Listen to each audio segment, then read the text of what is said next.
하나님의 말씀 신약성경 사도행전 21장 15절에서 26절입니다.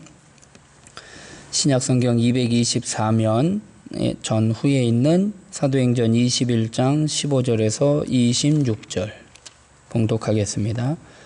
이 여러 날 후에 여장을 꾸려 예루살렘으로 올라갈새 가이사랴의 몇 제자가 함께 가며 한 오랜 제자 구브로 사람 나손을 데리고 가니 이는 우리가 그의 집에 머물러 함이라. 예루살렘에 이르니 형제들이 우리를 기꺼이 영접하거늘 그 이튿날 바울이 우리와 함께 야고보에게로 들어가니 장로들도 다 있더라. 바울이 문안하고 하나님이 자기의 사역으로 말미암아 이방 가운데서 하신 일을 낱낱이 말하니 그들이 듣고 하나님께 영광을 돌리고 바울더러 이르되 형제여 그대도 보는 바에 유대인 중에 믿는 자 수만 명이 있으니 다 율법의 열성을 가진 자라. 내가 이방에 있는 모든 유대인을 가르치되 모세를 배반하고 아들들에게 할례를 행하지 말고 또 관습을 지키지 말라 한다 함을 그들이 들었도다. 그러면 어찌할꼬 그들이 필연 그대가 온 것을 들으리니 우리가 말하는 이대로 하라. 서원한 네 사람이 우리에게 있으니 그들을 데리고 함께 결례를 행하고 그들을 위하여 비용을 내어 머리를 깎게 하라. 그러면 모든 사람이 그대에 대하여 들은 것이 사실이 아니고 그대도 율법을 지켜 행하는 줄로 알 것이라. 주를 믿는 이방인에게는 우리가 우상의 제물과 피와 목매어 죽인 것과 음행을 피할 것을 결의하고 편지하였느니라 하니 바울이 이 사람들을 데리고 이튿날 그들과 함께 결례를 행하고 성전에 들어가서 각 사람을 위하여 제사 드릴 때까지의 결례 기간이 만기된 것을 신고하니라. 아멘. 장벽을 허무는 복음이라는 제목으로 말씀 나누고 기도하도록 하겠습니다. 사도 바울이요 많은 제자들의 만류에도 불구하고 예루살렘으로 가려고 했던 이유는요 가장 중요한 이유는 복음이 땅끝까지 증거됨을 통해서 유대인 교회와 이방인 교회가요 하나라는 사실을 선포하기 위함이었습니다. 유대인과 이방인들의 사이에는요 종교적으로나 또 문화적으로나 민족 정체성 가운데에 서로의 장벽이 있었습니다. 그래서 그 다름을 인정을 하면서 그리스도 안에서 복음 안에서는 하나가 된 것을 그들에게 알리기 위해서 바울이 예루살렘 교회 지도자들과 대화하는 가운데에 이 사실을 분명히 알고 증거하고 있습니다. 바울은요 이방인 교회 지도자들과 함께 이방인 교회에서 모은 당시 이제 기근으로 인해서 예루살렘 교회가 어려움을 당하고 있다라는 소식을 들었던 이방인 교회들이요 본거지였던 복음의 본거지였던 예루살렘 교회를 돕기 위해서 그들이 헌금한 것을 사도 바울이 예루살렘으로 가지고 가는 것이었습니다. 그래서 오늘 예루살렘에 도착을 하게 됩니다. 15절에 이 여러 날 후에 여장을 꾸려 예루살렘으로 올라갔다 말씀을 합니다. 바울의 일행은요 에베소를 출발할 때 함께했던 7명의 동역자들과 누가를 비롯해서 안디옥에서 함께 파송받은 이들 또 가이사랴에서 만난 몇 명과 구브로 사람 나손까지 포함한 상당한 많은 인원이 함께 예루살렘으로 올라갑니다. 16절에 가이사랴의 몇 제자가 함께 가며 한 오랜 제자 구브로 사람 나손을 데리고 가니 이는 우리가 그의 집에 머물려 함이라 말씀을 하고 있습니다. 예루살렘에 올라가 예루살렘의 형제들이 바울의 일행을 기뻐하며 기꺼이 영접하고 또 바울이 그동안 복음을 어떻게 증거했는지 복음의 그 보고를 듣고 하나님께 영광을 돌리고 있습니다. 17절부터 보면 예루살렘에 이르니 형제들이 우리를 기꺼이 영접하거늘 그 이튿날 바울이 우리와 함께 야고보에게로 들어가니 장로들도 다 있더라. 바울이 문안하고 하나님이 자기의 사역으로 말미암아 이방 가운데서 하신 일을 낱낱이 말하니 그들이 듣고 하나님께 영광을 돌렸다 말씀을 하고 있습니다. 당시 예루살렘 교회는요 예수님의 동생 야고보가 예루살렘 교회의 지도자로 있었습니다. 야고보는요 철저한 유대인이었습니다. 그리고 율법을 규례를 지키는 엄격히 지키는 사람이었습니다. 그런데 바울이 데리고 오는 이방인들에 대해서요 선입견을 갖지 아니하고 그들을 전혀 편견을 가지지 아니하고 그들을 받아들입니다. 그리고 사도 바울의 복음 증거에 대한 이야기를 듣고 하나님께 영광을 돌리고 있습니다. 20절의 말씀을 다시 한번 보면 그들이 듣고 하나님께 영광을 돌렸다 말씀을 하고 있습니다. 바울은요 3차에 걸친 전도 여행을 통해서 늘 그 가는 곳곳마다 그 지역에 사도 바울의 복음 전파를 방해하고 그를 핍박했던 유대인들이 있었습니다. 그런데 예루살렘 교회에 왔더니 예루살렘 교회의 유대인들 지도자들은요 그를 반가이 맞이해주고 그들의 보고의 내용을 듣고 하나님께 영광을 돌리고 있습니다. 우리가 복음을 전할 때에요 정말로 하나님의 뜻이 무엇인지 알고 그 복음의 진리를 아는 사람은요 우리의 마음을 이해해 줄 수 있어요. 그리고 서로 용납해 주고 이해해 줄 수 있다는 것이죠. 그러나 하나님의 뜻을 알지 못하고 복음을 알지 못하면요 다른 것에 대해서 불편하게 느끼고요 또 그것으로 인해서 비난하고 또 책망하고 또 정죄하기도 합니다. 우리는요 교회 안에 서로 다른 사람들이 있어요. 자라온 배경도 다르고요 환경도 다르고요 또 나이 차이도 있고요 여러 가지 차이들이 있어요. 서로 다른 것이요 틀린 것이 아님을 우리는 분명히 알아야 하는 것입니다. 다름에 대해서 불편할 수는 있어요. 그러나 그 불편함을 인정하고 그것에 대해서 비난하거나 정죄하고 다름에 대해서 서로 책망하는 것이 아니라 우리는 복음 안에서 하나됨을 알고 정말로 서로 다름을 인정하고 포용하는 그래서 하나님 앞에 영광 돌릴 수 있는 그러한 우리 모든 공동체 지체들이 되길 주님의 이름으로 부탁드리겠습니다. 바울의 보고를 들은 예루살렘 교회 지도자들이요 선입견을 갖지 아니하고 편견을 가지지 아니하고 그들을 맞이하고 그들의 보고를 듣고 하나님 앞에 영광을 돌렸습니다. 그러면서 바울의 안전에 대해서 염려를 하게 됩니다. 율법에 열성이 있는 유대인들이요 이 바울에 대해서 오해를 하고 있었습니다. 바울을 해칠 위험이 있었기 때문에 바울의 예루살렘 교회 지도자들은요 사전에 그것을 예방하기 위해서 고육직책으로 사도 바울에게 어떠한 한 방법을 제시하고 있습니다. 그 방법이 뭐냐?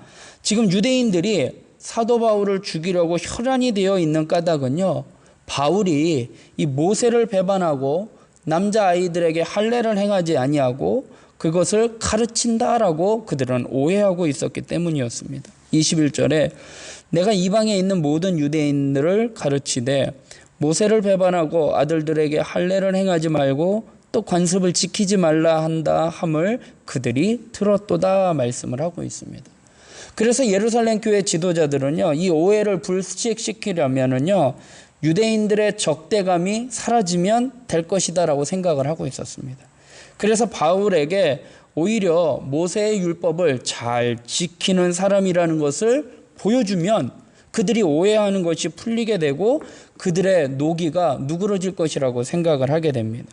그래서 이 예루살렘 장로들이요 우리에게 4명의 사람이 있는데 나시린의 정결 예식을 행하려고 하는 4명의 사람이 있으니 이들과 함께 그들의 그 나시린의 정결 예식에 들어가는 비용을 바울에게 네가 그것을 지불하고 그들과 함께 정결 예식에 참여할 것을 권면하고 있습니다. 22절부터 보면 그러면 어찌할꼬 그들이 필요한 그대가 온 것을 들으리니 우리가 말하는 이대로 하라. 서원한 4사람이 우리에게 있으니 그들을 데리고 함께 결례를 행하고 그들을 위하여 비용을 내어 머리를 깎게 하라. 그러면 모든 사람이 그대에 대하여 들은 것이 사실이 아니고 그대도 율법을 지켜 행하는 줄로 알 것이라 말씀을 하고 있습니다. 나시린의 정결 예식, 나시린이 이제 서원을 해서 그 정결 예식에 들어갈 때에는요, 순양 2마리와 암양 1마리, 소제물과 전제물 이러한 것들을 통해서 하나님 앞에 서원의 제사를 드리고 그 서원을 이행을 하게 됩니다. 그러니까 그 들어가는 비용이요 적지 않은 비용이었습니다. 그렇기에 바울이 나시린의 서원을 한 사람들의 비용을 댄 것이 그들에게 알려진다면 바울도 하나님의 율법을 따라 살아가는 사람이구나. 하나님의 율법을 존중하는 사람이라는 인식이 유대인들 사이에 퍼질 것을 생각해서 예루살렘 교회 장로들이 이러한 대책을 마련한 것이었습니다. 예루살렘 교회 장로들의 이러한 대응 방법이요, 믿음의 결정이라고는 볼 수는 없습니다. 마치 바울에 대한 오해가 풀리면 바울을 고난받지 않아도, 그리고 또 하나님의 사명을 순탄하게 할 것으로 생각하고 있었습니다. 그러나 바울이 결례식에 들어가는 비용을 내는 것과 상관없이 또한 성령님께서 바울에게 결박과 환난을 당할 것이라 라고 말씀하셨기에 바울의 고난은요, 이미 결정된 것이었어요. 하지만 바울은요, 예루살렘 교회 지도자들의 그 제안을 받아들이게 됩니다. 26절에 보면 바울이 이 사람들을 데리고 이튿날 그들과 함께 결례를 행하고 성전에 들어가서 각 사람을 위하여 제사 드릴 때까지의 결례 기간이 만기된 것을 신고하니라 말씀을 하고 있습니다. 사도 바울의 입장에서는요, 근거 없는 그 소문에 대해서요, 무시할 수도 있었습니다. 그리고 결례식의 비용을 낸다고 해서요, 자신의 고난이 없어지지 않는 것도 알고 있었습니다. 고난은 예견되어 있는 거예요. 고난은 이미 결정되어 있는 일이었습니다. 그러나 그는 예루살렘 교회 장로들의 견해를 따릅니다. 이렇게 한 이유가 뭐냐? 복음에 대한 그의 마음가짐 때문이었습니다. 바울은요, 본질적인 것이 아니라면 얼마든지 양보하고 포기할 수 있는 사람이었습니다. 게다가 바울은요, 유대인들에게는 유대인들처럼, 이방인들에게는 이방인들처럼 될 수 있는 그러한 전도자였습니다. 고린도전서 9장에 내가 모든 사람에게서 자유로우나 스스로 모든 사람에게 종이 된 것은 더 많은 사람을 얻고자 함이라.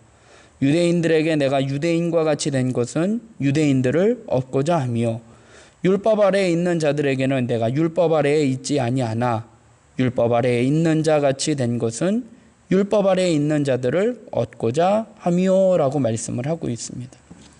이방인들을 구원하기 위해서 이방인들처럼 되었던 바울은요, 동족들이 복음을 올바르게 받아들이고 또 이방인 교회에 대한 그 편견을, 색안경을 벗어버릴 수 있다라면 자기는 이 결례의 비용을 드는 것을 아무것도 아니라고 생각하고 기꺼이 그 장로들의 그러한 방안을 생각하고 따르게 됩니다. 바울은요, 교회가 하나됨을 위해서 자신의 시간과 물질과 모든 것을 아끼지 아니했습니다. 상대방의 잘못된 지식, 잘못된 편견, 잘못된 생각을 바꾸고 바로잡기 위해서 상대방에 대해서 지적하거나 이렇게 하는 것이 아니라 그들과 같은 입장이 되어서 성숙한 그리스도인의 모습을 보여주고 있습니다. 바울은요, 문화적으로나 종교적으로나 또 여러 가지 편견에 맞서서요, 복음이 유대인들과 이방인 사이에 있는 그 장벽을 허물 수 있다라면 자신의 모든 것을 기꺼이 희생하고 감수했습니다. 바울은요, 오직 예수 그리스도의 복음을 위해서만을 살아갔던 사람이에요. 구원받는 일에 있어서 예수님으로 말미암아 구원받는다, 이 사실 하나에는 원칙주의였지만 그 이외에 그 원칙을 포기하지 않으면서 본질적이지 않는 것, 비본질적인 것에 대해서는요, 양보할 수 있었던 사람이 바로 사도 바울이었습니다. 우리 역시 원칙적인 것은 지키고 또 그렇지 않은 비본질적인 부분에 있어서는요, 좀 우리가 유연해서 서로 용납하고 이해하고 수용할 수 있는 그러한 자세가 필요하다라는 것입니다. 비본질적인 것에 우리가 집착하다 보면은요, 서로 다툼이 생기고 또 서로 분열이 생길 수 있다라는 것입니다. 복음은요, 하나 되게 함을 말씀을 하고 있습니다. 사람들을 하나 되게 하는 진리가 바로 복음입니다. 시기와 반목과 갈등을 복음의 능력으로 제거하고 이 복음으로 말미암아 모든 성도가 서로 다름을 인정하고 서로 용납하고 부드럽게 상대방을 이해하고 배려하고 모든 반목과 갈등을 시기를 다 제거해서 정말로 하나님의 나라가 하나님의 교회가 공동체가 하나 되는 일에 힘써 나아가는 저와 여러분이 되길 주님의 이름으로 부탁드리겠습니다. 복음으로 하나 되어서요 하나님의 나라를 하나님의 몸된 교회를 바르게 세워가는 오늘 바울과 같이 그렇게 기꺼이 감수하고 희생할 수 있는 그러한 우리 모두가 되길 주님의 이름으로 부탁드리겠습니다. 기도하겠습니다. 사랑의 하나님, 오늘도 하루의 삶을 주님께 맡겨드립니다. 하나님, 우리가 살아가면서 서로 다름을 볼 때 그것이 다른 것이 나하고 맞지 않기에 틀리고 또 불편해하여 서로 정죄하고 시기하고 질타하고 반목할 때가 있습니다. 하나님, 다른 것은 틀린 것이 아닙니다. 다른 것은 다양한 것이기에 하나님, 우리가 그 다름을 인정하고 서로 나보다 남을 낮게 여기며 상대방의 그러한 의견을 서로 존중하고 서로 아버지 하나님 수용하여 복음이 하나 되게 하신 것을 성령님께서 하나 되게 하신 것을 힘써 지키며 살아가는 저희들 되게 하여 주시옵소서. 시기와 반목과 갈등을 복음의 능력으로 제거하고 극복하고 나아가는 우리 몸된 교회 모든 지체들 되게 하여 주시옵소서. 이 나라와 이 민족의 정치, 경제, 사회, 문화 모두가 서로 다름을 시기하고 질투하며 반목하며 갈등하고 있습니다.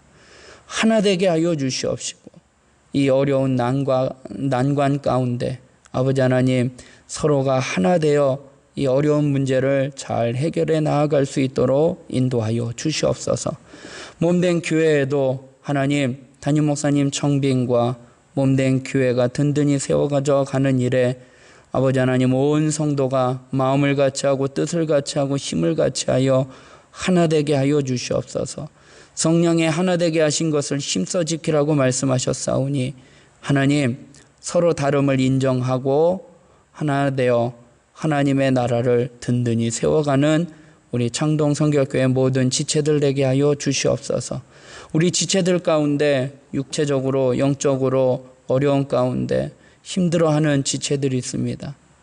하나된 지체이기에 한 지체가 아프면 온몸이 아픈 것처럼 하나님 우리가 그 지체들을 위하여 중보하며 기도하며 서로 돌아보아 그 아픔과 어려움을 함께 극복하며 이겨나갈 수 있도록 인도하여 주시옵소서.